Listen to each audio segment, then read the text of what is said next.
గురువంటే ఎవరు? గురువంటే సర్వస్వం. గురువంటే సాక్షాత్ ప్రత్యక్ష దైవం.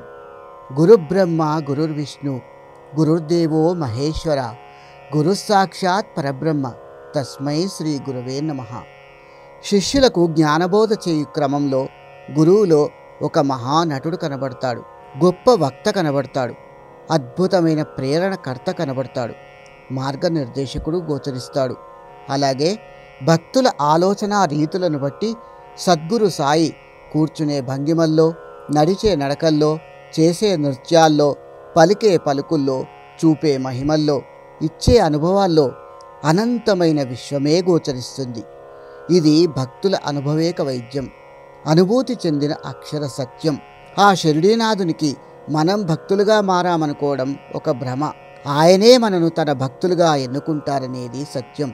అలాగే షిరిడీ దర్శనం కూడా మనం కోరుకున్నప్పుడు వెళ్ళి చేసుకోవడం కన్నా ఆ సాయినాథుని అభీష్టాన్ని బట్టి మనకు షిరిడీ దర్శనం కలుగుతుందనేది వాస్తవం. ఇది ఎంతోమంది భక్తుల జీవితాల్లో అనుభవించిన సత్యం. ఎప్పుడు ఎవరిని తన భక్తులుగా ఎన్నుకుంటారో, ఎవరిని షిరిడీ రప్పించుకుంటారో అంతా బాబావారిష్టమే.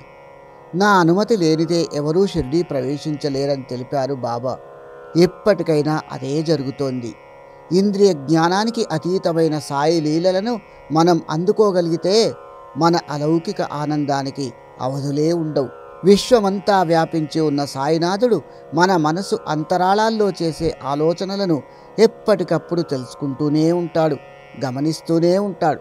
అందుకే మన మంచి ఆలోచనలకు సత్ఫలితాలను, దురాలోచనలకు దుష్ఫలితాలను ప్రసాదించేది ఎవరు? ఆ సాయినాథుడు కాక అసలు సాయినాథుడు ఏ రూపాన ఉన్నాడు? అన్ని రూపాలు ఆయనవే కాదా? అంతెందుకు, మనలో ఉన్న రూపము ఆయనదే కదా. ఇట్టి సాయిలీలకు నిదర్శనంగా ఒక చిన్న దృష్టాంతం ఉన్నది. ఒకానొక సమయంలో తాత్యా భార్య సాయినాథుని చెంతకు వచ్చి, బాబా, ఎప్పుడూ మేమే ఇక్కడికి వచ్చి నీకు భోజనం అందించాలా? నీవెన్నడూ మా ఇంటికి రావా అని అభ్యర్థించింది. సరేనని అంగీకరించారు బాబా. మరుసటి రోజు ఆ ఇల్లాలు ఓళిగలు చేసి ఇంటిలో ఒక మూల పేడతో అలికి శుభ్రం చేసి బాబా చిత్రపటాన్ని ఉంచి ఆ ఫోటో ముందు తాను సిద్ధం చేసిన ప్రసాదాన్ని ఉంచి ప్రార్థిస్తూ బాబా రాక కోసం ఎదురుచూస్తోంది. కానీ ఎంతసేపైనా ఆయన రాలేదు. కానీ ఆ ప్రసాదం వాసనకు ఒక నల్ల కుక్క ఇంటి ముందుకొచ్చి గడప వద్ద నిల్చుని ఇంట్లోకి తొంగి చూస్తూ ఆ ప్రసాదాన్ని తినడానికి ముందుకొచ్చింది. అయ్యయ్యో బాబా, ఇదేమి అపచారం అనుకుంటూ ఆ ఇల్లాలు ఒక కర్రను తీసుకుని నల్ల కుక్కను తరిమింది. ఆ రోజు బాబావారు భోజనానికి రానేలేదట.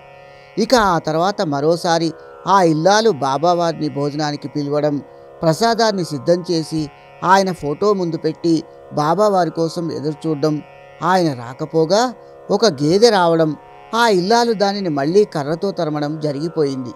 తదుపరి ఆ ఇల్లాలు బాబాని భోజనానికి ఎందుకు రాలేదని అడగగా ఆయన మందహాసంతో, నేను ఒకసారి నల్ల కుక్క రూపంలోనూ మరోసారి గేదె రూపంలోనూ నీ ఇంటికి వచ్చాను నీ ఆతిథ్యం స్వీకరించడానికి.